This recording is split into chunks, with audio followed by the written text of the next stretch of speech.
What do you get if you cross Taken with Home Alone? Rambo, Last Blood.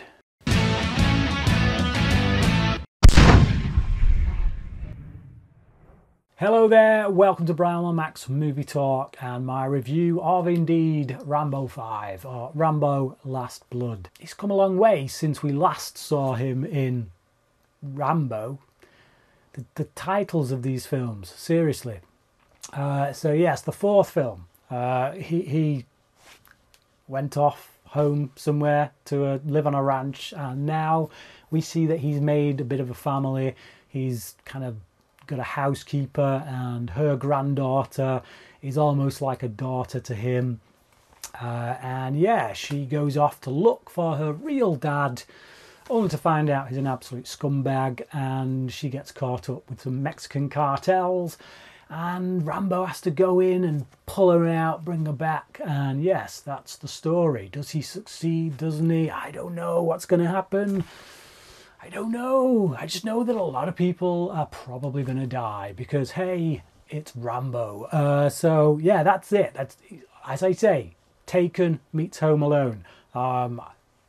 Probably wondering where the Home Alone bit comes in. But yes, basically, if Kevin McAllister was a little bit more violent with his traps that he made, that's essentially what you get towards the end of this movie. It's not the thinking man's action film, clearly, by any stretch. But if you like Taken, if you like the invasion aspect of Home Alone, then you'll probably like this film. I remember seeing the first Rambo, First Blood, years ago, and I thought it was something a bit different for Stallone. It had, yeah, a bit of a darker, kind of grittier, meatier edge to it. You can understand why it kind of became his other iconic character along with Rocky. But the sequel started to go a little bit bleh. I never really been able to get into Rambo 2. I thought 3 was just ridiculously over the top. 4 I did kind of like. Again, it brought it back down a bit, back down to earth, a bit gritty, a lot grittier, very violent, and probably still my favourite of the bunch, to be honest. But yeah, this one, it feels a bit different to the others.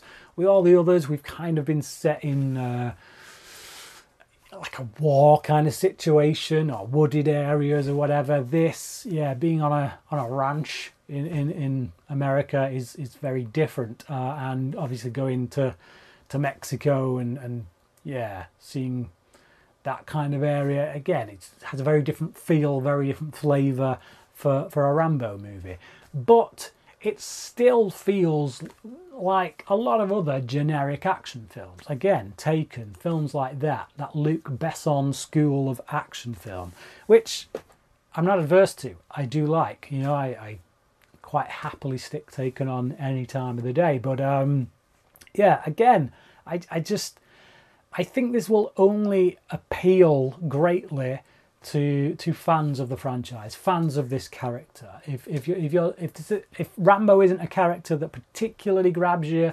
then you might have fun with some of the action, but you're probably not going to walk away from this thinking, yes, that was super awesome or anything. It's quite generic, it's quite predictable, except for one aspect which I will give them credit for, but I can't quite go into because I don't want to ruin.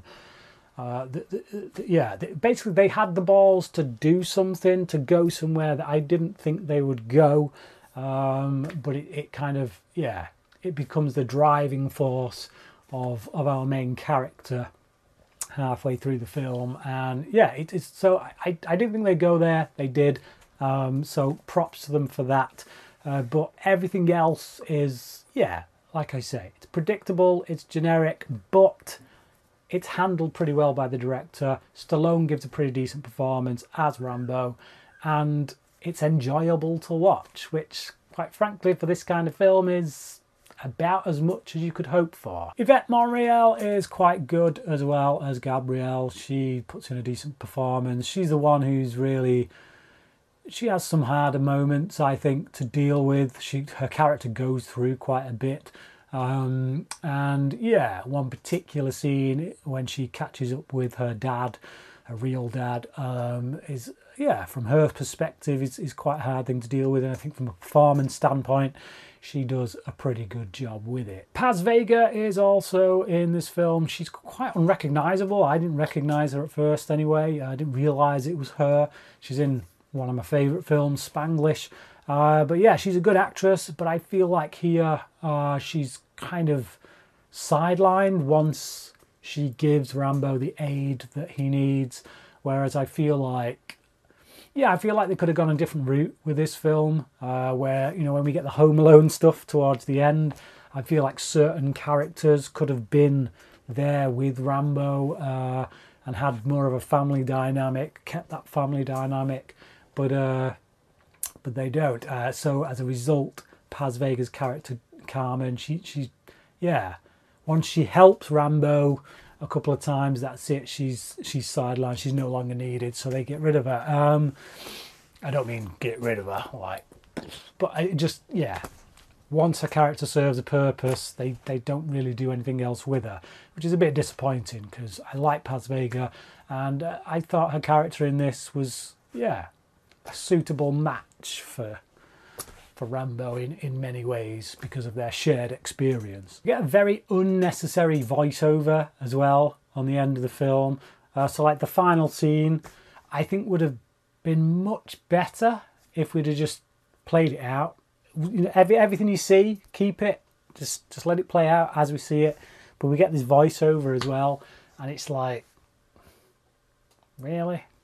Do we need that? So there's not really much else to say on Rambo Last Blood, to be honest. It's, again, I keep using that word, generic. That isn't always a bad thing, you know. It's just like, it's one of them films where you know what you're getting, you have certain expectations, those expectations are met.